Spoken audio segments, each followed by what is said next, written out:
নাহমাদুহু ওয়া নুসাল্লি আলা রাসূলিল কারীম। বিসমিল্লাহির রহমানির রহিম। আসসালামু আলাইকুম ওয়া রাহমাতুল্লাহ। সুপ্রিয় দর্শকবৃন্দ, শুভেচ্ছা নিন। আজ সয়েল টেস্টের আপাদমস্তক সিরিজের ষষ্ঠ পর্ব। এই পর্বে আমাদের আলোচনার বিষয় ভিজুয়াল আইডেন্টিফিকেশন অফ সয়েল বা সয়েল ক্লাসিফিকেশন বা সয়েলের শ্রেণীবিন্যাস। ইনশাআল্লাহ একটি সয়েল টেস্ট বা সাবসয়েল ইনভেস্টিগেশনের মাঠ পর্যায়ে এবং ল্যাবরেটরিতে ব্যবহৃত যন্ত্রপাতিসমূহের গুণগত মান ও ব্যবহারের পদ্ধতি এবং সয়েল টেস্ট রিপোর্ট ও পর্যালোচনা ইত্যাদি বিষয়ে শুরু থেকে শেষ পর্যন্ত বিস্তারিত বর্ণনা ধারাবাহিকভাবে এই সয়েল টেস্টের আপাদমস্তক সিরিজের মাধ্যমে আপনাদের কাছে তুলে ধরা হবে। ভিজুয়াল আইডেন্টিফিকেশন অফ সয়েল বা সয়েল ক্লাসিফিকেশন বা সয়েলের শ্রেণীবিন্যাস যাই বলি না কেন, এটা ভিজুয়াল শব্দটি এখানে জড়িত রয়েছে, অর্থাৎ মাটির দৃশ্যমান যে বিবরণ তা নিয়েই আজকের আলোচনা। তো এই দৃশ্যমান বিবরণ প্রস্তুতের জন্য অবশ্যই একটি নীতিমালা থাকা প্রয়োজন আছে। কেননা আপনি একটি সয়েলকে আপনার মতো করে লিখে দিলেন, ধরুন grey, soft clay, high plasticity.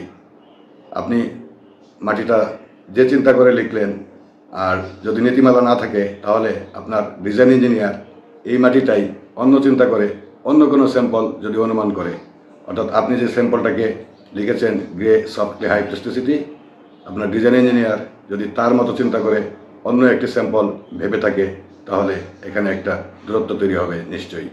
সুতরাং এজন্য একটা নীতিমালা বা পদ্ধতি আমাদের প্রয়োজন আছে এবং সেই পদ্ধতি আমাদেরকে জানতে হবে। ভিজুয়াল আইডেন্টিফিকেশন বা সয়েল ক্লাসিফিকেশনের বেশ কয়েকটি পদ্ধতি চালু আছে বা প্রচলিত আছে। তার মধ্যে অন্যতম হচ্ছে AASHTOM145 এবং ASTM-D2487। AASHTO ক্লাসিফিকেশন তুলনামূলকভাবে সহজ, কিন্তু এটি প্রধানত রাস্তা ডিজাইনের কাজের সাথে সম্পর্কিত। অন্যদিকে ASTM ক্লাসিফিকেশন ফাউন্ডেশন কাজের সাথে সম্পর্কিত। তাই আমাদের আলোচনা ASTM ক্লাসিফিকেশনকে কেন্দ্র করেই অগ্রসর হতে হবে।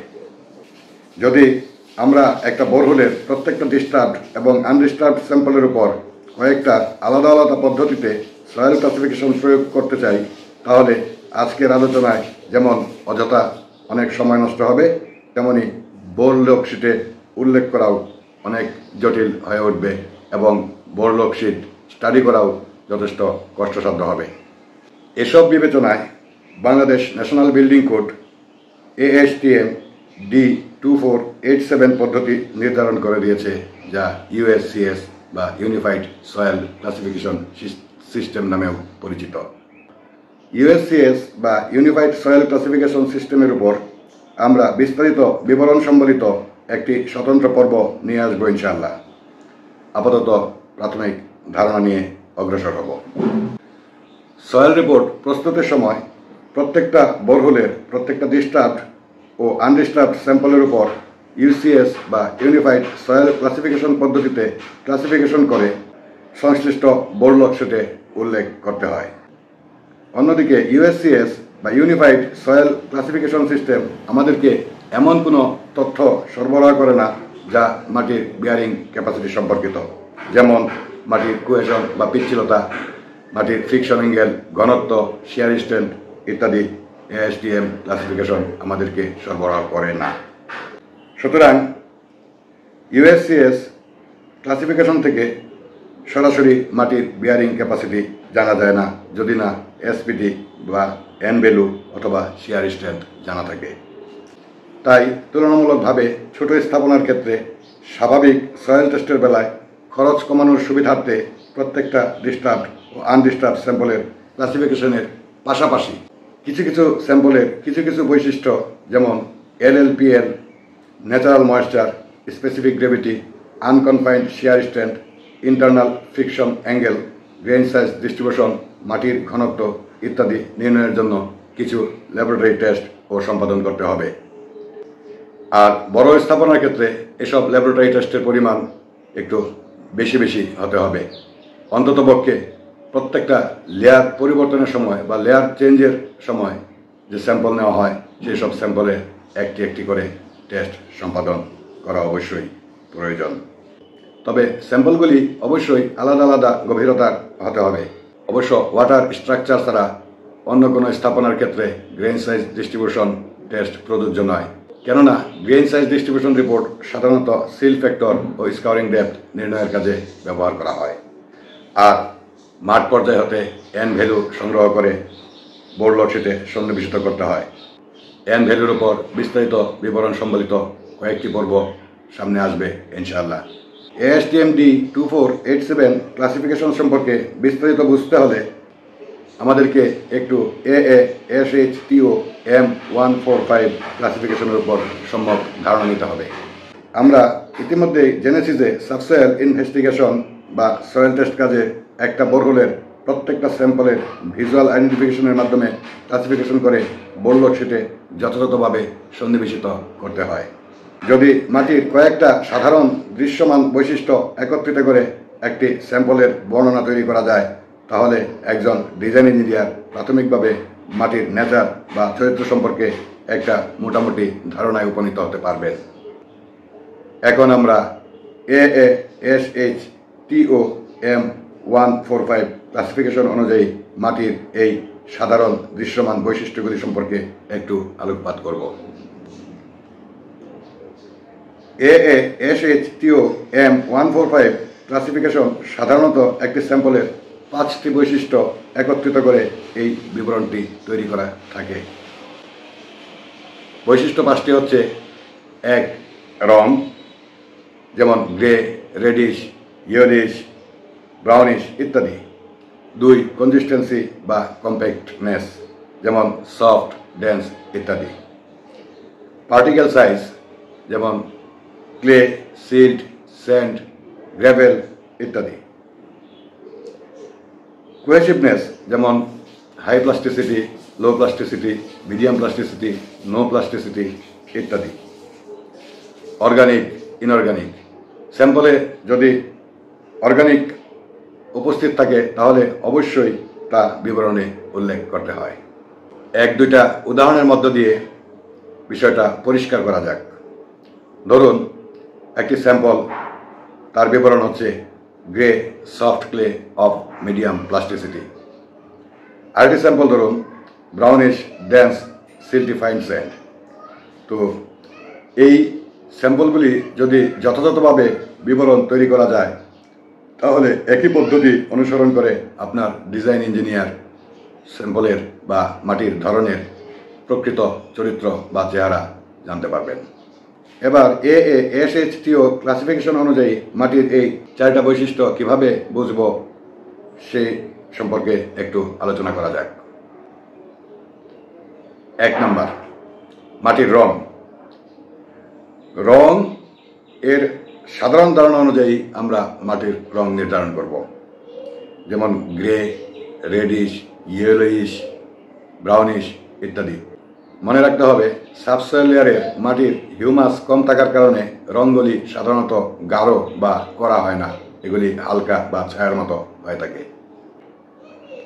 এবং সাধারণ ধারণা অনুযায়ী মাটির যে রং আমরা দেখতে পাবো বোর্ড লোডশিটে তাই লিখে দেব। কনসিস্টেন্সি বা কম্প্যাক্টনেস, তার আগে আমাদের আরেকটু ধারণা নিতে হবে কোহেসিভ এবং নন কোহেসিভ সয়েল সম্পর্কে। কোহেসিভ সয়েল হচ্ছে সাধারণত ক্লে, এটা পিচ্ছিল ধরনের হয়। আর নন কোহেসিভ হচ্ছে সিল্ট, গ্রেভেল, স্যান্ড ইত্যাদি, যা পিচ্ছিল হয় না বা আপনি এই সয়েলের উপর কোনো ফরমেশন তৈরি করতে পারবেন না। কনসিস্টেন্সি এবং কম্প্যাক্টনেস, এক্ষেত্রে আমরা আলাদা আলাদাভাবে কোহেসিভ এবং নন কোহেসিভ সয়েলের উপর ধারণা দিতে চাই। কোহেসিভ সয়েল বা ক্লে লেয়ারের ক্ষেত্রে কম্প্যাক্টনেস বা কনসিস্টেন্সি নখ দিয়ে নির্ণয়ের ক্ষেত্রে এভাবে বর্ণনা করা যায়। ভেরি সফট, বৃদ্ধাঙ্গুলির নখ দিয়ে স্যাম্পলের উপর এভাবে চাপ দিলে 1 ইঞ্চির বেশি নখটি স্যাম্পলে ঢুকে যাবে। সফট, বৃদ্ধাঙ্গুলির নখ দিয়ে স্যাম্পলের উপর এভাবে চাপ দিলে 1 ইঞ্চির মতো স্যাম্পলে ঢুকে যাবে। ফার্ম, বৃদ্ধাঙ্গুলির নখ দিয়ে এভাবে চাপ দিলে 4/1 ইঞ্চির মতো স্যাম্পলে নখ ঢুকে যাবে। হার্ড, বৃদ্ধাঙ্গুলির নখ দিয়ে এভাবে চাপ দিলে কোনো রকমে নখের দাগ পড়বে। ভেরি হার্ড, বৃদ্ধাঙ্গুলির নখ দিয়ে চাপ দিলে স্যাম্পলে কোনো প্রকার দাগ ফেলাও অসম্ভব হয়ে যাবে। আবার এসপিটির সাথে সমন্বয় করে কোহেসিভ সয়েল বা ক্লে লেয়ারের জন্য কনসিস্টেন্সি বা কম্প্যাক্টনেস এভাবে বর্ণনা করা যায়। ভেরি সফটের ক্ষেত্রে সাধারণত এন ভ্যালু 0 থেকে 2 হয়। 2 আঙ্গুলের মাঝখানে স্যাম্পলকে এভাবে চাপ দিলে সহজেই আঙ্গুল দুটি একসাথে মিশে যাবে। সফট, এক্ষেত্রে এন ভ্যালু 3 থেকে 5 পর্যন্ত হতে পারে। 2 আঙ্গুলের মাঝে চাপ দিলে একটু শক্ত অনুভব হবে, কিন্তু আঙ্গুল দুটি একসাথে মিশে যাবে। মিডিয়াম, এক্ষেত্রে এন ভ্যালু 6 থেকে 9 পর্যন্ত হতে পারে। 2 আঙ্গুলে চাপ দিলে মাটির শেপকে ডিশেপ করা যেতে পারে। স্টিফ, এন ভ্যালু 10 থেকে 16। হাতে চাপ দিয়ে স্যাম্পলটি ভেঙে ফেলা কঠিন। ভেরি স্টিফ, এন ভ্যালু 17 থেকে 30। হাতে চাপ দিয়ে স্যাম্পলটি ভেঙে ফেলা খুবই কঠিন। হার্ড, এন ভ্যালু 30-এর বেশি। হাতে চাপ দিয়ে স্যাম্পলটি ভেঙে ফেলা প্রায় অসম্ভব। নন কোহেসিভ সয়েল বা স্যান্ড অথবা সিল্ট লেয়ারের জন্য কনসিস্টেন্সি বা কম্প্যাক্টনেসের ক্ষেত্রে স্যান্ড বা সিল্টের পার্টিকেল সাইজের উপর ভিত্তি করে একই কম্প্যাক্টনেসের জন্য ভিন্ন ভিন্ন এসপিটি বা এন ভ্যালু পাওয়া যেতে পারে। তাই এন ভ্যালু থেকে সরাসরি কম্প্যাক্টনেসের ধারণা নেওয়া যায় না। তবু গ্রেইন সাইজ, এন ভ্যালু এবং কম্প্যাক্টনেসের একটা তুলনামূলক তালিকা এরকমভাবে বর্ণনা করা যেতে পারে। ফাইন স্যান্ডের ক্ষেত্রে ভেরি লুজ, এন ভ্যালু 1 থেকে 2। লুজ, এন ভ্যালু 3 থেকে 6। মিডিয়াম, এন ভ্যালু 7 থেকে 15। ডেন্স, এন ভ্যালু 16 থেকে 30। মিডিয়াম স্যান্ড, ভেরি লুজের ক্ষেত্রে এন ভ্যালু 2 থেকে 3। লুজের ক্ষেত্রে এন ভ্যালু 4 থেকে 7। মিডিয়ামের ক্ষেত্রে এন ভ্যালু 8 থেকে 20। ডেন্সের ক্ষেত্রে এন ভ্যালু 21 থেকে 40। ভেরি ডেন্সের ক্ষেত্রে এন ভ্যালু 40-এর অধিক। কোর্স স্যান্ড, ভেরি লুজের ক্ষেত্রে 3 থেকে 4 এন ভ্যালু। লুজের ক্ষেত্রে 5 থেকে 9 এন ভ্যালু। মিডিয়ামের ক্ষেত্রে এন ভ্যালু 10 থেকে 25। ডেন্সের ক্ষেত্রে এন ভ্যালু 26 থেকে 45। ভেরি ডেন্সের ক্ষেত্রে এন ভ্যালু 45-এর অধিক। এখন আমাদেরকে চিনতে হবে কোনটা কোহেসিভ সয়েল আর কোনটা non cohesive soil. Non cohesive সয়েলে আবার fine sand, medium sand, coarse sand, gravel ইত্যাদি সম্পর্কে জানতে হবে। তো আগামী পর্বে আমরা এসব বিস্তারিত নিয়ে আসব এবং ধারাবাহিকভাবে এগুলো নিয়ে সামনের দিকে অগ্রসর হতে থাকব। আজকে এ পর্যন্তই। ভালো থাকুন, সুস্থ থাকুন। আসসালামু আলাইকুম ওয়া রাহমাতুল্লাহ।